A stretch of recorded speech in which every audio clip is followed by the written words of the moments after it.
The gas molecule are in a state of constant random motion. जो gas के molecules हैं वो constant random motion करते हैं with high velocities. Okay, and जो गैस के मॉलिक्यूल्स होते हैं वो हर डायरेक्शन में, किसी भी डायरेक्शन में मोशन कर सकते हैं एंड किसी भी स्पीड के साथ मोशन कर सकते हैं। Okay, and all direction are equally probable, right. Okay, next postulate क्या है? The pressure of a gas is due to collision of molecule with the wall of container. जो गैस मॉलिक्यूल्स होते हैं, गैस के molecules होते हैं, वो आपस में तो कोलाइड करते ही हैं, ठीक है, लेकिन कंटेनर के वॉल के साथ भी कोलाइड करते हैं। जब वो कंटेनर के वॉल के साथ कोलाइड करते हैं तो उस पर फोर्स लगाते हैं, and force per unit area क्या होता है? प्रेशर होता है, राइट।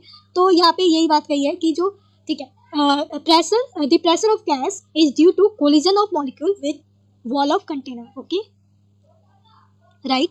एंड जितने नंबर ऑफ कोलिजन्स होंगे कंटेनर के वॉल के साथ, ठीक है, उतना ही प्रेशर ज्यादा होगा, राइट। नेक्स्ट पॉस्टुलेट क्या है? All collision are perfectly elastic. इसका मतलब क्या है कि there is no loss of kinetic energy of molecule during collision. ठीक है, जब कोलिजन हो रहा होगा तो उसमें काइनेटिक एनर्जी का कोई लॉस नहीं होगा। Okay, during collision energy conserve रहेगी, राइट। ओके, नेक्स्ट पॉस्टुलेट क्या है? The molecules of a gas experience force only during collision. इसका क्या मतलब है कि जब गैस के मॉलिक्यूल्स कोलिजन करेंगे तभी वो फोर्स को एक्सपीरियंस करेंगे।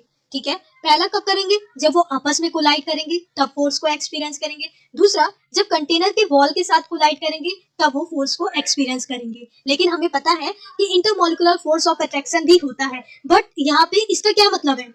इसका क्या मतलब है?